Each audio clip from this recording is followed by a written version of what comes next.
He wasn't supposed to speak. He was just there to sweep. But when he did, the equation broke open like spring ground. They called him Jacob because he never offered more than that. He arrived each morning before the dew had time to evaporate from the marble steps of Jefferson Hall. The sun had barely begun to lean through the trees when the soft rasp of a bristle broom brushed across the walkways. Jacob's pace never changed. His hands moved like someone who had spent years watching things grow, carefully, deliberately, without rush. No one paid him much mind. Students, noses deep in problem sets and futures, passed him like breeze past bark. Professors gave a nod, the way they did to old statues or gentle ghosts of the campus. Jacob never seemed to mind. But that morning in early October, something in the wind shifted. Inside Lecture Room 3, Professor Daniel Shu, young, sharp, coatless, paced in front of a chalkboard filled with lines of group theory, SU3, symmetries, and broken transitions. He was mid-sentence, explaining why the gauge boson transformations refused to stabilize under spontaneous symmetry breaking, when a student interrupted. "Professor," she said, "if the system preserves local invariance, then why do the transition amplitudes decay under temporal evolution? The energy distribution doesn't hold." Daniel paused. He tapped the chalk against the board, leaving a faint white mark beside an already dense diagram. His voice tightened. "That's because the system is overconstrained. The symmetry is too clean. It doesn't breathe." Jacob, outside the doorway with his broom, tilted his head. He should have kept walking. He didn't.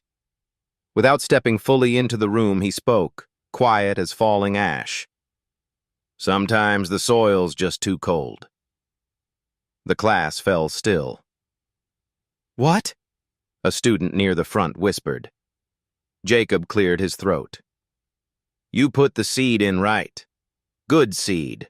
Strong. But if the ground's still holding winter, nothing comes.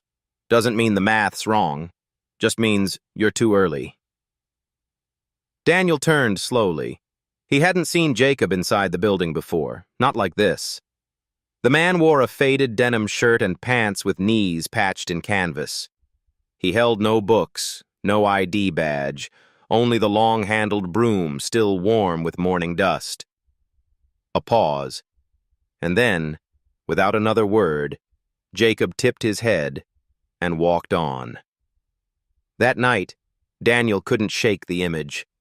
Not the man, so much, but the phrase, "The seed isn't wrong, the ground's too cold." He sat alone in his office, the air buzzing with fluorescent fatigue. Chalk dust clung to his cuffs. He pulled out a half-solved derivation on SU3 gauge transformations and stared at it like it owed him money. His training screamed contextual breakdown. His gut whispered rhythm. That phrase, it echoed something deeper than a metaphor. In spontaneous symmetry breaking, the loss of a symmetrical state isn't chaos, it's timing. The system chooses a new vacuum, a new ground state. But what if the ground state had memory, resistance? What if symmetry wasn't about shape at all, but breath? Daniel scribbled something in the margin. Maybe the lag is the symmetry. He sat back. Somewhere in the soil of this old campus, an idea had taken root. Across the yard, in a small greenhouse shed behind the biolabs building, Jacob sat on a crate beside a rusted kettle. The room smelled of mint and old apples. He had lived here for nearly 12 years. Not that anyone asked. He lit a small candle and reached behind a wooden shelf. There, wrapped in oilcloth, was a notebook worn thin by time and weather. He held it like an old photograph, hesitant, reverent. He hadn't opened it since Clara died. He hadn't needed to. The first page bore her handwriting. "Your mind is a garden. Let it grow." He turned further. Pages filled with sketches of group manifolds, branching functions, transformations across Lie algebras, but not written like textbook scribbles, more like weather maps. Rhythmic, organic. Every symmetry mirrored not just a form, but a season. In one margin, beside a diagram of SU3, he had once written, "Timing isn't broken symmetry. It's breathing with a lag." He traced the words with his finger. Back then, he had wanted to become a physicist. He had been 17. MIT had written him a letter, a full ride. That was also the year his father died. His mother's heart failed 6 months later, and so he stayed. Addison Hollow never had symmetries, just winters and work. The next morning, Daniel stood early by the greenhouse. He held a paper cup of tea, unsure if he had the right place. He didn't knock. Jacob opened the door before he could. "You looking for pruning shears or answers?" the old man asked, half grinning. Daniel raised the cup. "Just hoping to say thanks." Jacob let him in. The kettle hissed. Steam climbed like vines through the cracked windows. The room was filled with small growing things, cuttings, rooted jars, old seeds waiting. They sat on milk crates, sipping silence. Daniel finally asked, "Were you trained?" Jacob shrugged. "Once." "What happened?" Jacob stirred his tea. "Life got symmetrical. I just couldn't keep up with the timing." A long pause. Daniel asked to see the notebook. Jacob considered, then handed it over. The young professor flipped slowly through the pages.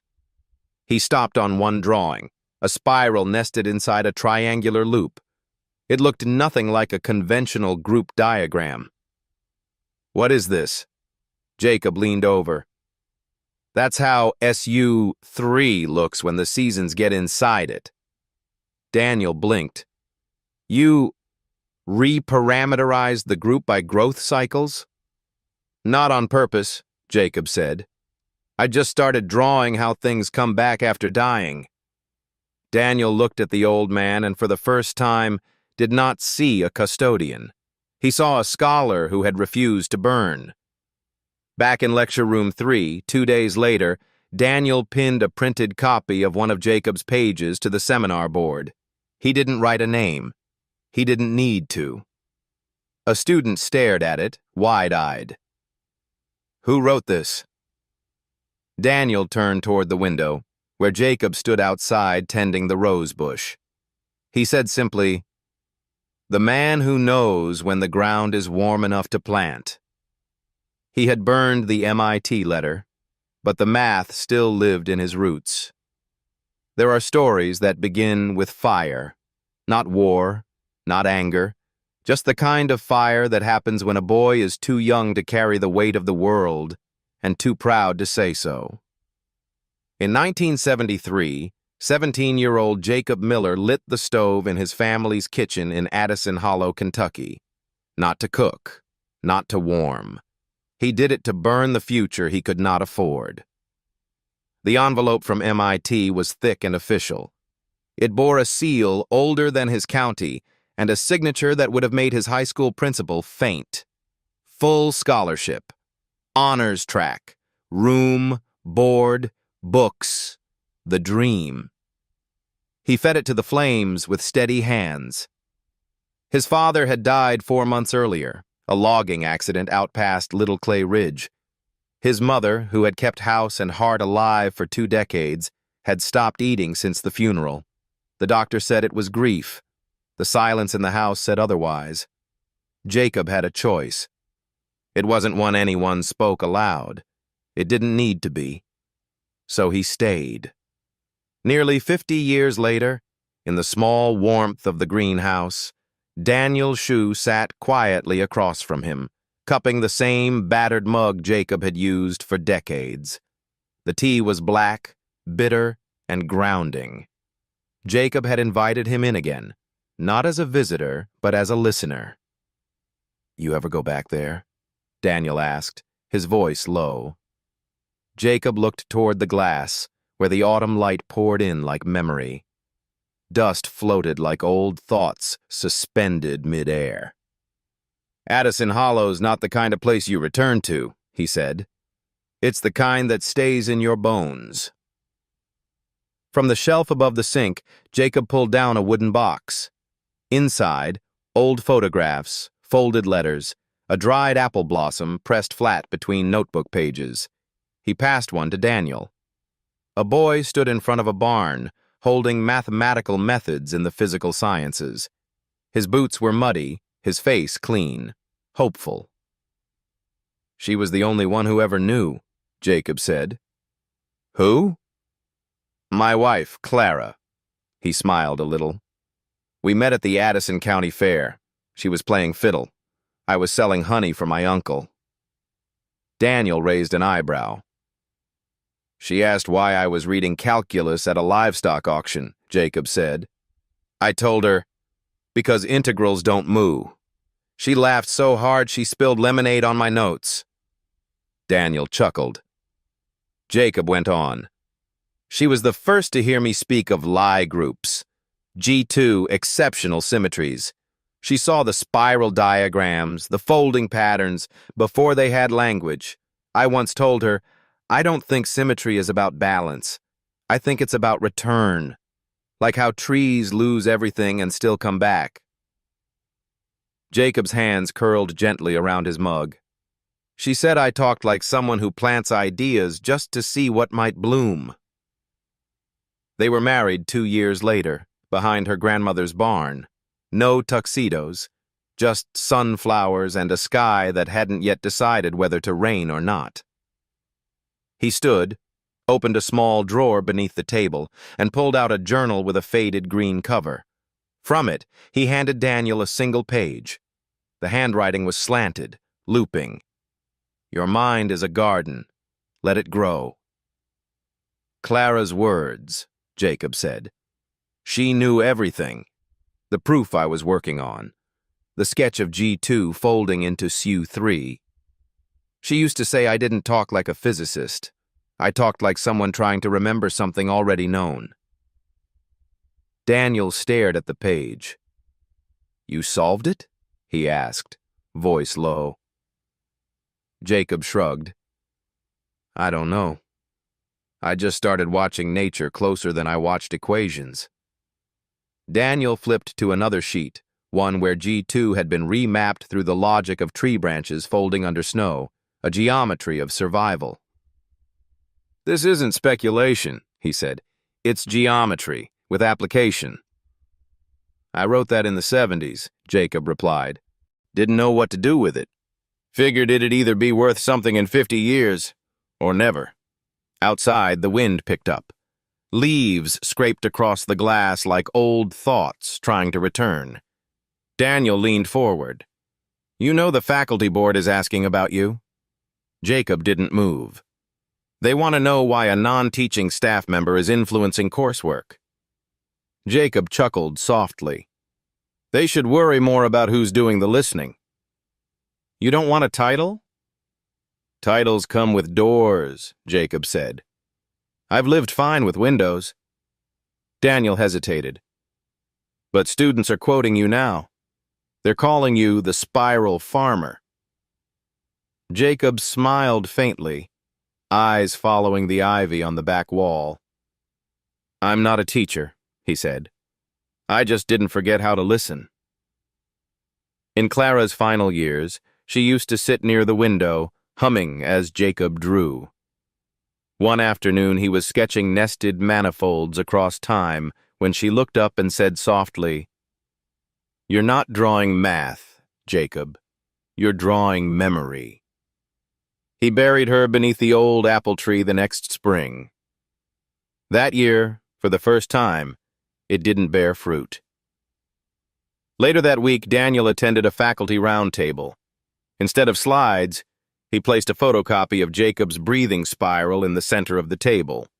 The professors leaned in. This isn't published, one said. No, Daniel replied, but it models symmetry with temporal deformation better than anything I've seen in 10 years. Whose work is it? Daniel's answer was quiet, steady.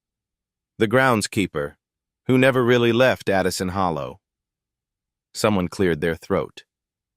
But how do we cite someone who isn't part of the academy? Daniel didn't blink. With gratitude, he said. That night, Jacob reopened his notebook.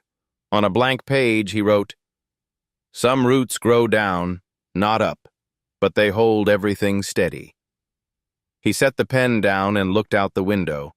The wind was still, but the ground remembered. The chalk had faded, but the logic hadn't.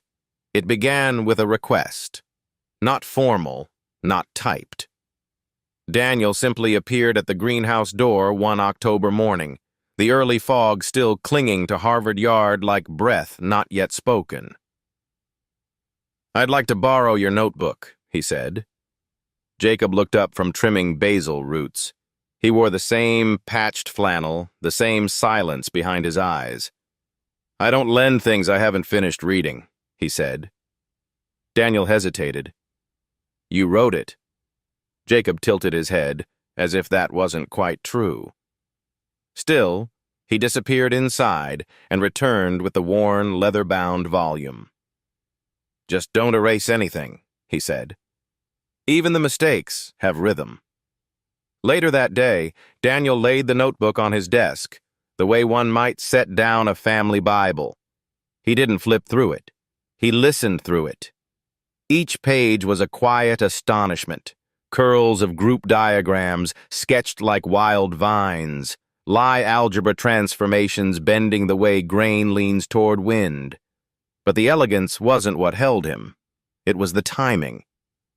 On page 47, just beneath a looping SU3 sketch, Jacob had written, "Symmetry as timing, not shape." The drawing wasn't the way SU3 was normally taught. No rigid angles, no strict lattice of particles. Instead, it looked like something seasonal, expanding, retracting, returning. Not a structure, a rhythm. There were no Cartesian grids, only spirals nested inside loops. The intersections looked like planting rows or scars healed over time. Daniel whispered to himself, he didn't solve SU3. He replanted it. That week, during seminar, Daniel decided to test the air. No explanation, no preface. He simply pinned one of Jacob's diagrams to the blackboard.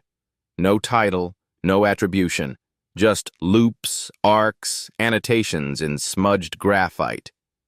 Students filed in slowly. One by one, they stopped mid-step. "Is this topology?" someone asked. "No," said another. "Looks like symmetry embedding. Maybe a Lie group nesting?" A third leaned closer. "It feels organic, like it's moving." The lecture hadn't started. Daniel entered, quiet as always, and pointed at the board. "Thoughts?" A low murmur passed. Anna, the graduate student who had once challenged him on symmetry decay, tilted her head.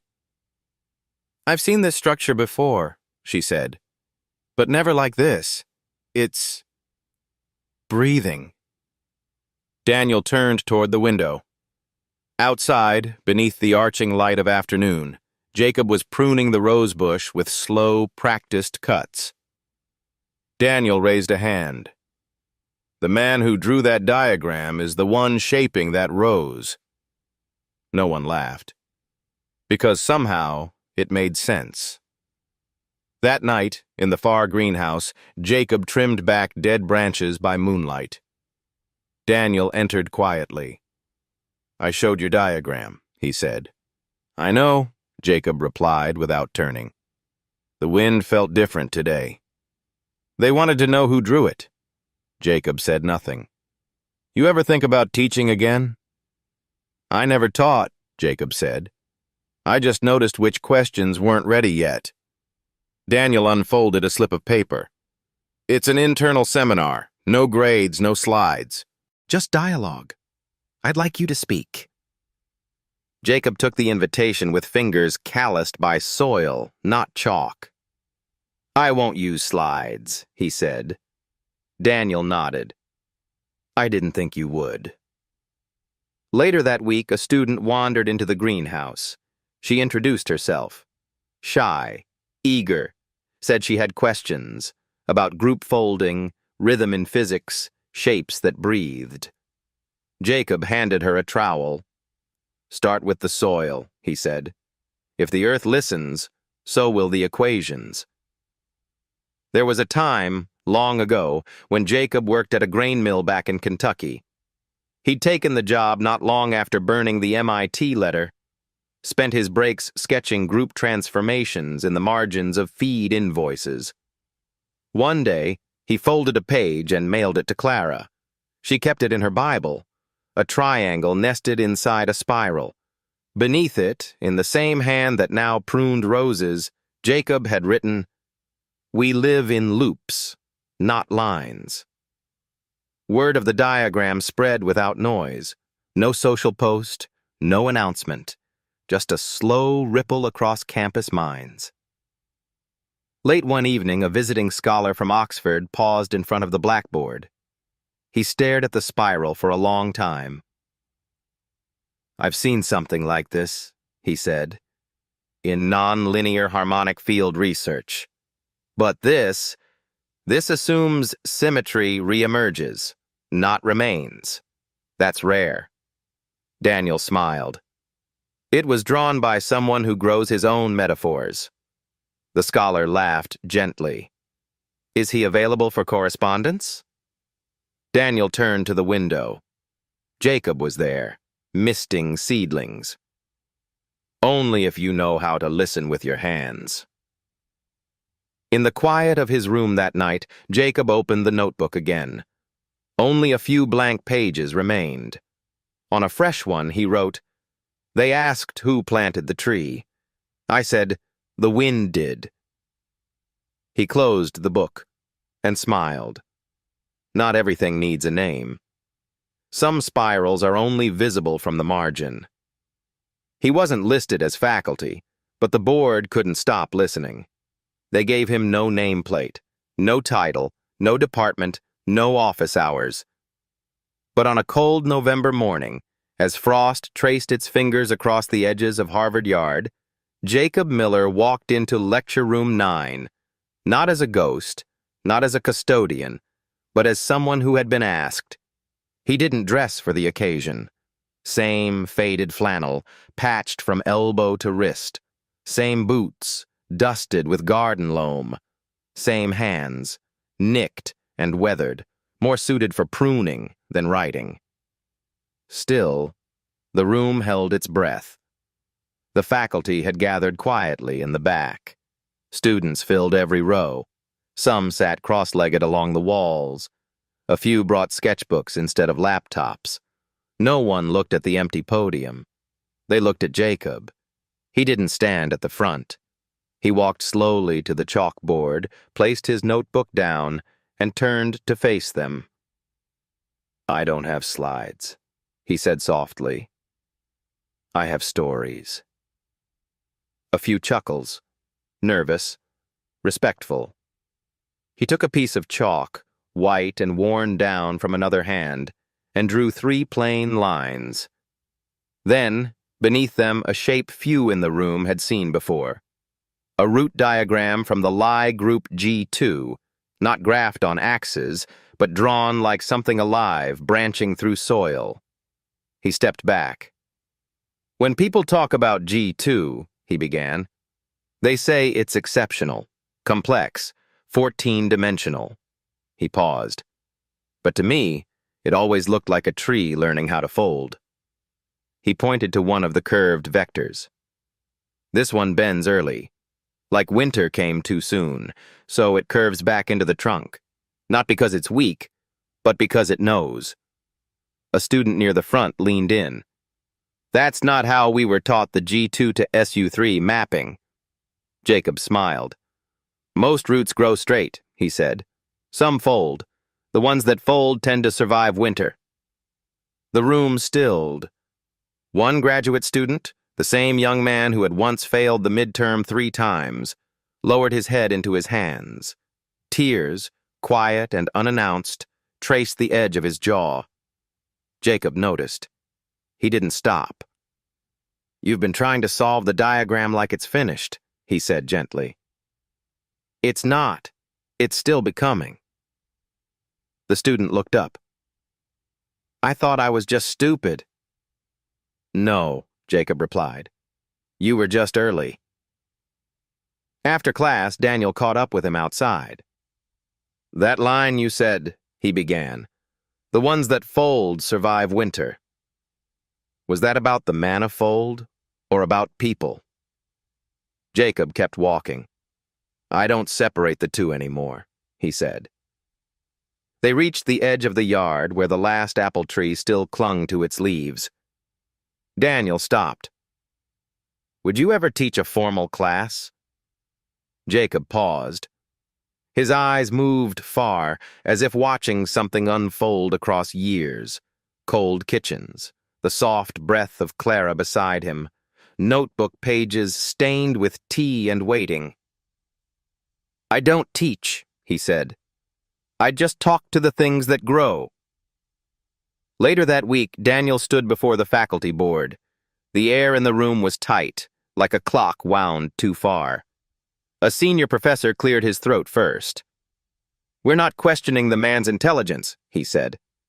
"But if we allow non-accredited individuals to lecture, we erode the academic structure." Another joined in. "If we open that door, we can't control what comes through." Daniel didn't blink. "Maybe that door was always there," he said.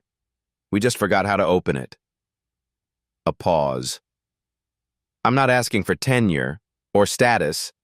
I'm asking for one room, one evening a week. Let him talk. Let them listen." Someone scoffed. "On what grounds?" Daniel met every eye in the room. "On the grounds that they're already listening." That night, the greenhouse light was still on.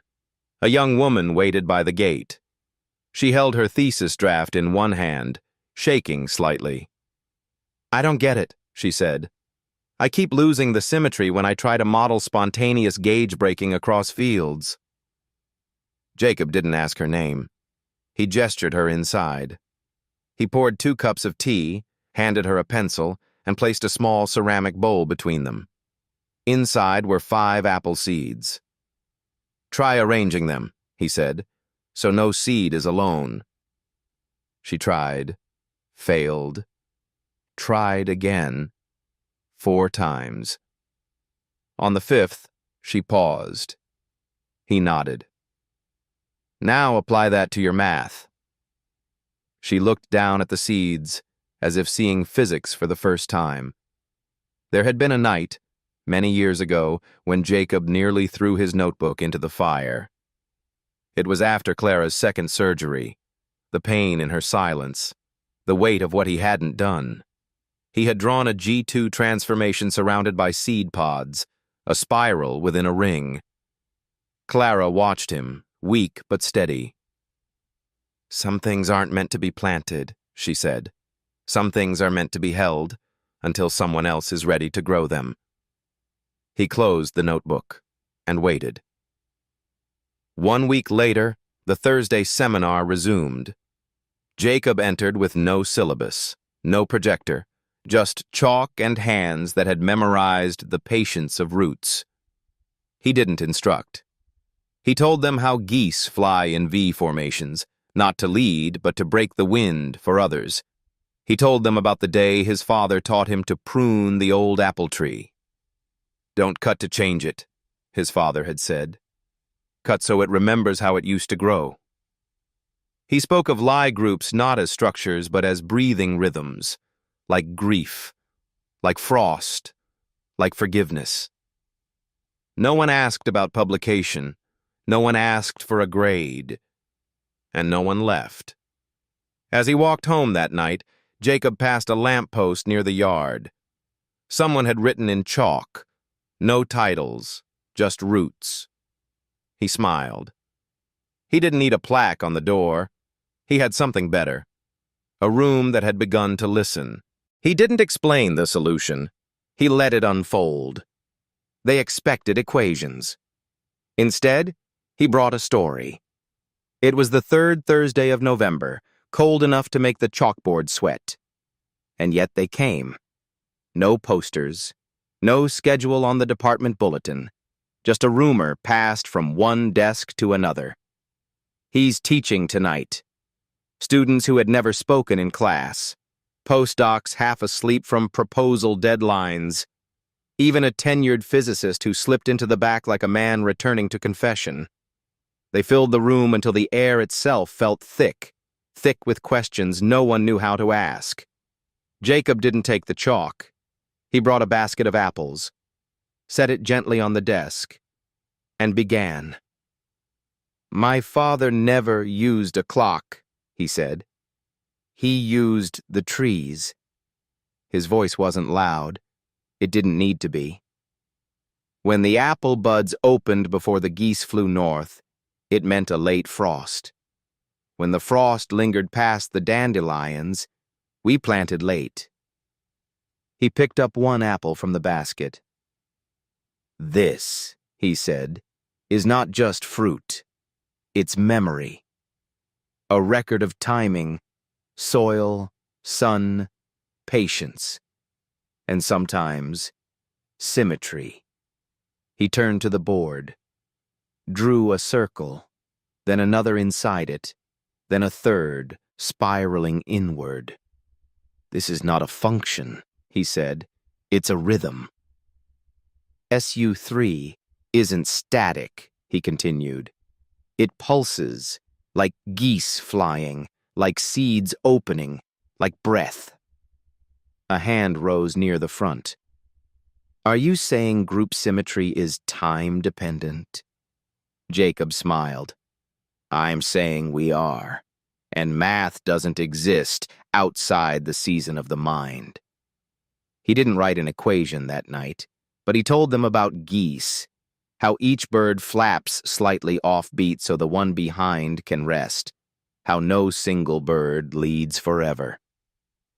"Systems survive," he said, "when they share the burden of being first." He told them about an old apple tree in Addison Hollow, how it bore fruit in cycles, 3 years heavy, 1 year still. "You can't force symmetry out of exhaustion," he said. "You wait until the system wants to speak." Then he sat down. No one clapped. They just stayed. One by one, they lowered their pens, their laptops, their noise. Some closed their eyes. Some wept and didn't know why. Because in that moment, they remembered something long forgotten. That learning had once felt like listening. And that silence, too, could be a kind of understanding. Across campus, a sophomore named May had recorded the whole session. She hadn't meant to. She just wanted to share it with a friend who couldn't attend. That night, she uploaded the video to a small academic subreddit. She titled it, "The Gardener Who Thinks in Symmetry." It didn't go viral. It went quietly wide. Mathematicians from Warsaw to Lima left comments like, "This man rehumanized group theory. I understood SU3 for the first time, and he never wrote it down." Someone translated the whole session into Spanish, then Portuguese, then Tamil. A historian called it Einstein meets Thoreau. 2 days later, Daniel was summoned to the departmental office. The head of theoretical physics didn't sit. She stood at the window, arms crossed. "We need to talk," she said, "about Jacob Miller." Daniel nodded. "I take responsibility."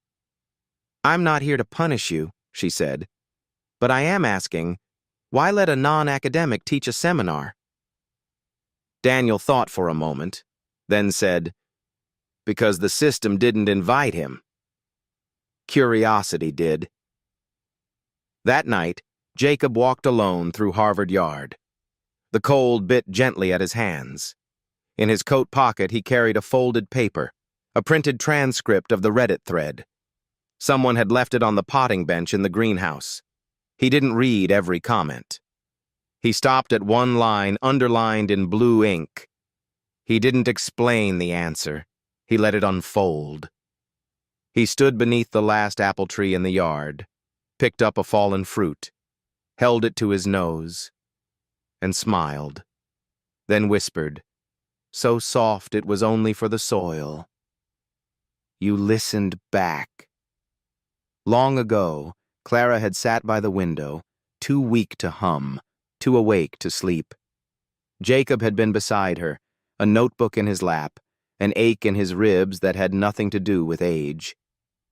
I feel like I failed, he had said. Clara had touched his hand. You didn't fail, she whispered. You just planted something you'll never get to harvest. He had wept in her hands that night, and promised to keep the soil ready. Back in the seminar room, long after everyone had left, a single student remained. He approached the board, where Jacob's spirals still floated like breath caught in chalk. He reached out, touched the curve with one finger, didn't know its name, but he knew one thing. It felt like home. He left the trees, but they remembered him. The first snow arrived like a secret, soft, unsure of itself, and with it came a letter. Not an email, not a voicemail. An envelope, worn thin at the edges, addressed in shaky cursive. Jacob Miller, Co-Harvard Greenhouse Office, Cambridge, Massachusetts. Inside, a note from a nurse in eastern Kentucky, Silver Birch Care Home, Addison Hollow. Your brother is asking for you. He doesn't have much time. Jacob read it standing, folded the paper once, placed it in the pocket of his jacket, then turned toward the frost-laced window of the greenhouse. Behind him, the basil drooped slightly. The wind rattled a loose pane. A red cardinal landed on the sill, then disappeared. He hadn't been back to Addison Hollow in 43 years. He had buried his parents there, married Clara there, watched a future burn in the corner of a wood stove, one MIT letter at a time. And now the last root he hadn't tended, the brother who had pulled him away from everything, was asking to see him. Daniel offered to drive. They rode in silence through long stretches of Appalachian gray. The road curled like nervous handwriting along the hills. Gas stations gave way to fields. Fields gave way to silence. Addison Hollow hadn't changed, but it had shrunk. The grain mill was boarded up. The church steeple tilted. The general store still held the same rusted thermometer above the door, stuck at 66 degrees since 1983. But when Jacob stepped out of the car, the wind shifted. It moved like something that remembered him. The nurse led him gently down the hallway. He stopped asking for food 3 days ago, she said. But he kept whispering your name. Jacob stood outside the door for a long time, then entered. Thomas was thinner than memory allowed. His face had folded inward in places once strong. The hands that once swung hay and hammer now trembled just to lift a cup. But when he saw Jacob, he smiled with everything he had left. You came, he rasped. Jacob nodded. I didn't think I would. Thomas laughed, or tried to. I didn't think you should. They sat without speaking, nothing between them but breath and time. Then Thomas reached toward the table beside his bed. Wrapped in oilcloth lay a thin school notebook. I kept it, he whispered. The one with the tree drawings.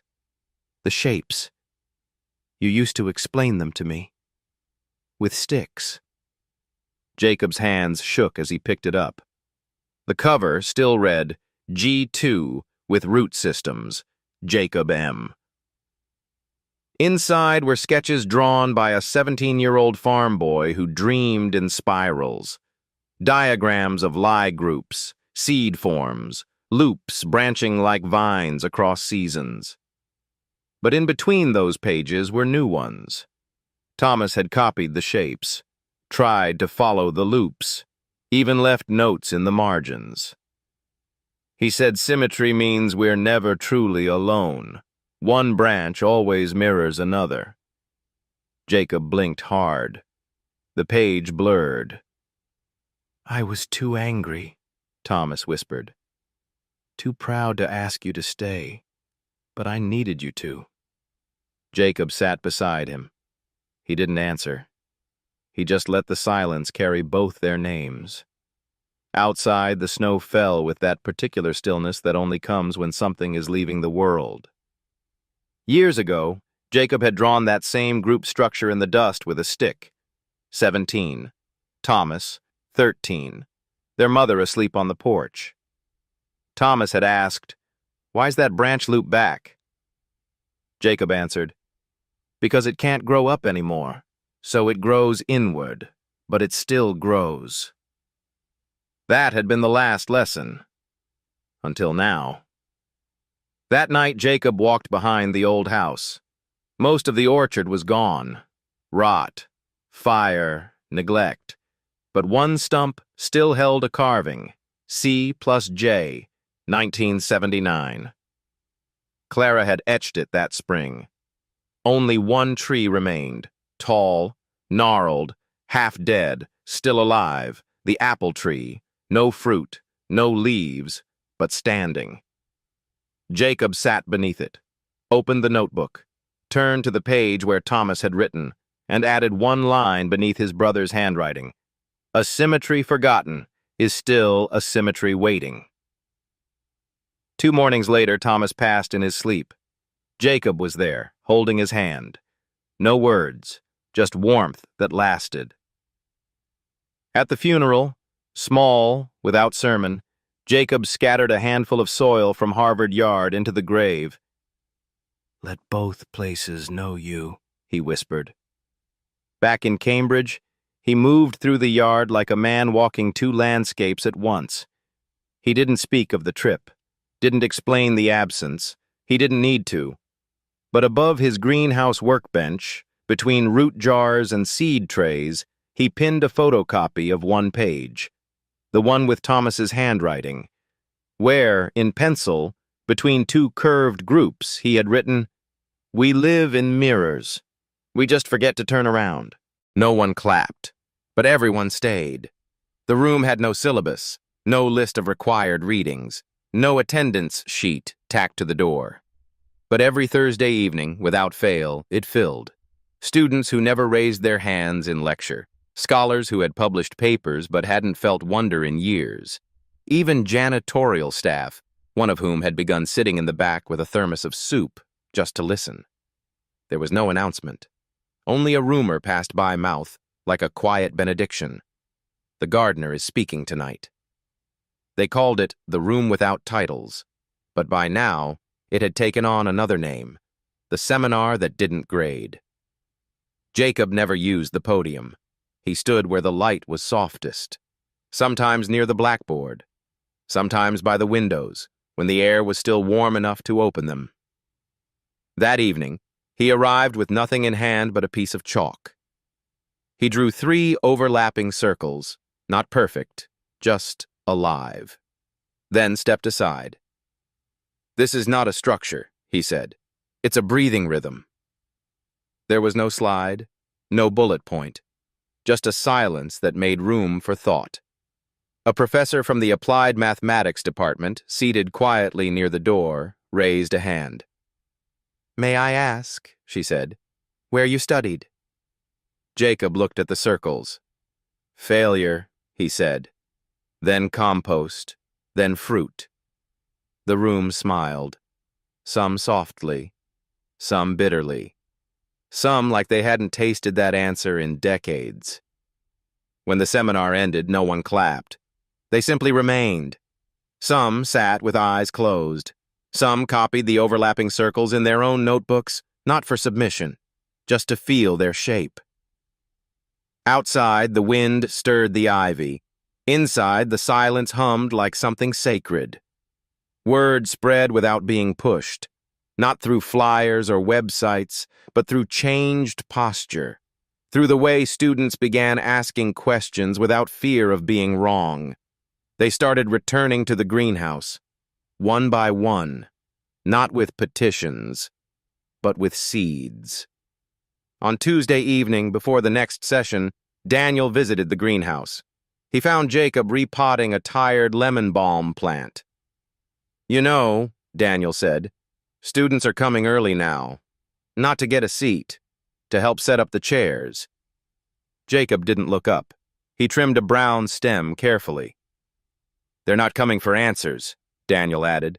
"They're coming to remember how to wait for one." Jacob nodded, then handed Daniel a small clay pot. "Plant this," he said. "Don't water it until you forget you planted it." Daniel blinked, smiled, and pocketed the pot. That same night, a knock came at the greenhouse door. A young man, first-year PhD, held a sheaf of notes to his chest like a raft. "I don't get it," he said. "My advisor says my gauge field model collapses at the boundary condition, but it only collapses when I try to make it symmetric." Jacob invited him in. He poured tea, took out a handful of river stones from a wooden drawer, spread them on the table. "Find a way to stack them," he said, "so no stone rests fully on another." The student frowned, tried, failed, tried again. On the fifth attempt, the stones stood, barely touching but balanced. Jacob pointed. "That's your boundary." The student didn't speak. He just stared. Then slowly sat down again, as if he'd never truly sat before. Thursday came, and Jacob entered the seminar room. No slides, no syllabus, just presence. He spoke about how geese fly, not to lead, but to break wind for the others. How each takes turns. How rest is shared. He told them about the rain in Addison Hollow, how it never came on time but always came with purpose, and how Clara once said, "You don't prune to change the tree. You prune so it can remember how to become itself again." Someone in the back wrote that line down and underlined it twice. That night, as he left the yard, Jacob passed a lamppost where someone had chalked a message. "No degrees, still teaching." He smiled, paused, added his own line beneath it. "No tests, still growing," and walked on, hands in his pockets, past the apple tree that hadn't bloomed in years, but hadn't quit trying. They tried to credit his ideas to someone else, but the voice was too quiet to fake.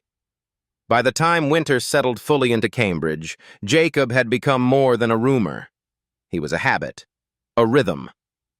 Every Thursday night, students left real-time problems and dense equations behind to enter a room lit not by fluorescent certainty, but by something slower, more human. They came not to decode answers, but to hear a man who reminded them that understanding was not a sprint, but a slow circle. But circles, like rhythms, unsettle institutions. One morning, Daniel Shu arrived at his office to find an envelope on his desk. No return address. Inside, a printed draft of a forthcoming paper from a senior research group in Europe.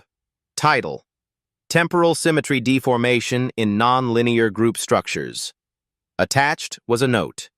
3 lines, typed, "We found this diagram. Seems useful. We'll credit the department." The diagram was unmistakably Jacob's. 3 interlocking spirals, drawn in graphite and annotated with gentle precision. The same model he'd sketched beside the story of geese. The same loops he'd drawn in silence during seminar. Now flattened, stripped of handwriting, labeled with equations Jacob never used. Daniel closed the folder slowly. For a moment, he didn't breathe. He walked straight to the greenhouse. Jacob was folding compost into winter soil, his sleeves rolled up, hands black with earth. Daniel didn't greet him. He simply placed the folder on the bench. Jacob opened it, looked once, and closed it again. "They're publishing it," Daniel said. Jacob wiped his hands. "Of course they are." Daniel tried to keep his voice even. "Without your name." Jacob didn't answer immediately. He rinsed his hands, dried them on a faded cloth. Then he said softly, "It's not my name they want, just the shape." "You deserve to be cited," Daniel said. "No," Jacob replied. "I deserve to be useful. That's different." That week, the department held a faculty meeting. The room was tense. The question on the table, whether Jacob Miller, not credentialed, not peer-reviewed, not on payroll, could continue his Thursday sessions. Some spoke diplomatically, some with disdain, some in fear of precedent. Daniel stood up last. "He's not undermining your scholarship," he said. "He's reminding your students why they ever wanted to learn." A pause. "You think your lectures are threatened by a man with chalk and metaphors. I think your silence is threatened by his honesty." That night, Jacob received a letter, respectfully worded, institutionally cold. He was asked to suspend further involvement with any instructional activities pending departmental review. Jacob read the letter once, folded it, didn't speak of it to anyone. But later that night, he walked into room 9. No one else was there.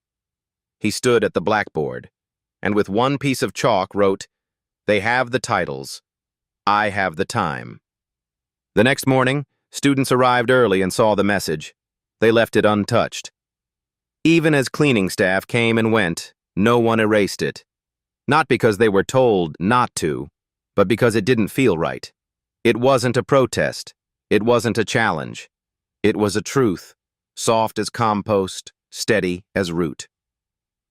That evening, Daniel found Jacob back at the greenhouse. The lamplight inside was dim, flickering. The air smelled of thyme and smoke. Jacob was tending to a row of seedlings, even though it was too late in the season. Daniel said, "They want you quiet." Jacob nodded. "Then I'll speak lower." "They want you gone." "Then I'll stay where I'm not seen." Daniel sat across from him. "That line you wrote, about time, what did it mean?" Jacob looked at the leaves. "It means I've waited long enough not to rush." Over the next few days, the phrase on the chalkboard began to appear elsewhere. On sticky notes in physics labs, on the margins of problem sets, once, carved into the snow on the quad. "They have the titles. I have the time." Jacob never claimed authorship. He didn't need to. The handwriting had already been recognized, not in style, but in stillness. A quiet voice, too honest to fake. 1 week later, a letter came from the European Journal. Amended acknowledgement. The original diagram adapted in Figure 2 derives from the unpublished sketches of J. Miller, whose informal contributions to the modeling of temporal symmetry are acknowledged with respect and gratitude. Daniel brought it to Jacob. He read it once. "That enough?" Daniel asked. Jacob nodded. "It never needed my name. Just space to breathe." He looked up. "Trees don't sign their fruit." Then he returned to the seedlings, still planting, even in winter. That Thursday, the seminar room was locked, but students gathered anyway. They sat outside in coats and scarves, circled near the stone benches. One student took out a notebook. Another read a passage from their notes. No chalkboard, no Jacob. Still the room listened, because by now the room wasn't the room. It was them. He planted no trees, but the ground remembered him. Jacob Miller died the same way he had taught, quietly, No hospital monitors, no final lecture, no headline obituary. Just a cold morning in March, a greenhouse still smelling of mint and mulch, and an unfinished cup of tea by the window. The custodian found him, seated on a wooden stool, notebook open, pen still in hand, as if he had only paused to breathe. Daniel was the first to arrive. He entered the greenhouse as if entering a chapel. The frost on the panes had begun to melt. Jacob's coat still hung on the hook. His boots, muddy, rested by the door. The notebook, his final one, sat open on the bench beside him. A single line written in his rough, looping hand: "Roots don't mourn. They remember." The university never made an announcement. There was no email, no memo, no official gathering. But news travels in quiet places. By noon, students had filled the greenhouse. They came in pairs, in silence. They brought cuttings, seeds, scraps of paper covered in Jacob's phrases. Someone lit a candle in an old jam jar. Someone else opened the notebook and began reading aloud. One student brought a stone from Addison Hollow. Another, an apple from her grandfather's orchard. They placed them gently on the soil bench, not as a shrine, just as a kind of returning.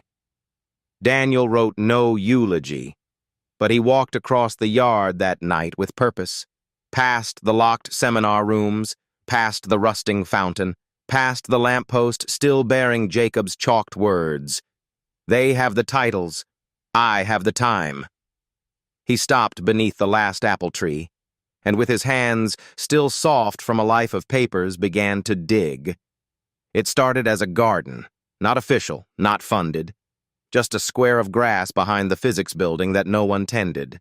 Daniel brought compost. Students brought saplings. A retired groundskeeper brought mulch. They named it the Miller Grove. There were no plaques, no fences, no slogans, only stones. Each one hand-picked, each one carved with a single phrase Jacob had once spoken. Ask the question that listens back. Symmetry is not balance, it's breadth. Not every branch bears fruit.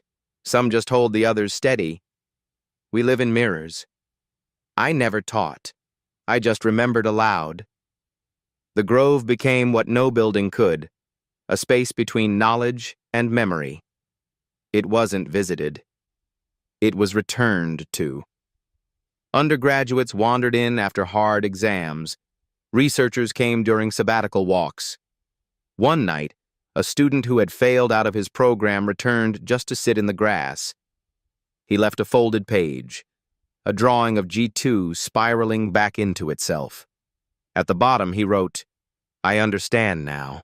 I was never outside the system, just at its quietest edge." The university never formally acknowledged the grove, but departments began shifting office hours outdoors. A physics professor once held a review session there. No board, just questions and dirt. No one argued, because the students showed up. Years passed. The spirals in Jacob's notebooks made their way into journals slowly. No name attached. But the shape was unmistakable. One paper on temporal deformations cited an unpublished notation attributed to a JM. Another, on symmetry decay, referenced garden logic as observed informally in seminar notes. No one fought for ownership. They fought to preserve the tone. Quiet, precise, like breath. Daniel taught until retirement, then moved to a small town near Addison Hollow. He visited the orchard once a month. The tree was still there, half alive, more moss than bark. One spring, he found a note tucked in the crook of its trunk, written in a young hand. "I found your name in a paper about symmetry. Then I found the spiral. Then I found this tree. Thank you for not giving up on the quiet ones." Daniel folded the paper. He didn't need to know the name. He only needed to know. The seed had caught. Back at Harvard, the Miller Grove kept growing. Each spring, someone planted one thing Jacob never had the chance to: a new apple tree. Some bore fruit, some didn't. No one minded, because the point wasn't yield. The point was to remember. And remembering in Jacob's world was never loud. It was soil, and spirals, and students who stayed long after the class had ended. Because somewhere in the slow rootwork of minds left ungraded, the gardener still whispered, "They have the titles, but we have the time." He didn't want to be remembered, but someone always does. It began with an apple, not a symbolic one, not metaphor wrapped in bark. Just a real apple, small, round, speckled red, that had fallen from a tree in the Miller Grove. A girl picked it up. Her name was Grace, 7 years old. The daughter of a former graduate student who once sat cross-legged on the floor during Jacob Miller's last seminar. They visited the Grove every spring, not for tradition, just for quiet. Grace held the apple to her ear. "Is it true you can hear trees breathe if you're quiet enough?" Her mother smiled. "Only if you're listening with more than your ears." At school, Grace brought the apple in her lunch. She didn't eat it. She just looked at it, placed it gently beside her books. When her teacher asked about it, she said, "It came from a tree someone forgot to name, but the ground remembered." The teacher smiled politely. Didn't understand. But someone else did. A boy named Malik, sitting across from her, leaned over and whispered, "Was it the tree near the old stone circle? My sister sits there to study. Says it makes her think clearer." Grace nodded. "It listens back."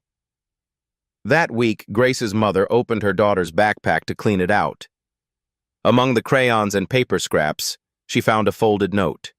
In Grace's careful, crooked writing, "When I grow up, I want to be like the gardener who talks in circles, not to be smart, just to help the quiet kids know they're not broken." Her mother sat down at the kitchen table and wept, not out of sadness, but out of something older, something like memory. Across the country, in places where Jacob had never been, the spiral kept showing up. Not as doctrine, not in textbooks, but in notes passed in class, in chalk doodles on science fair posters, in the way certain professors paused before starting lecture, just long enough to let silence enter first.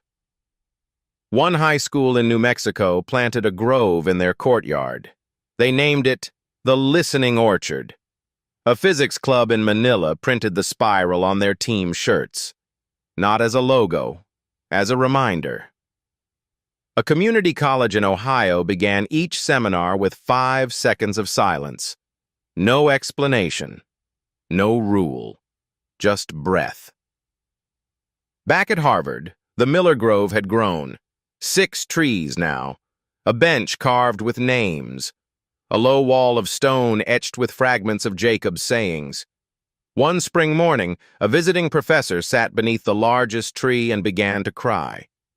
A student approached and asked gently, "Are you okay?" The professor nodded. "I just remembered who I was before I thought I had to impress everyone."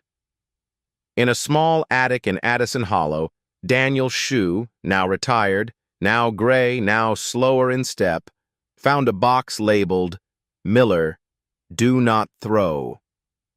Inside, early notebooks, photos, a pencil sketch of an apple spiral with Clara's handwriting around the edge. "You never planted for applause. You planted because silence needed somewhere to go." Daniel sat there for hours, just turning the pages. Then he lit a fire, made tea, and smiled.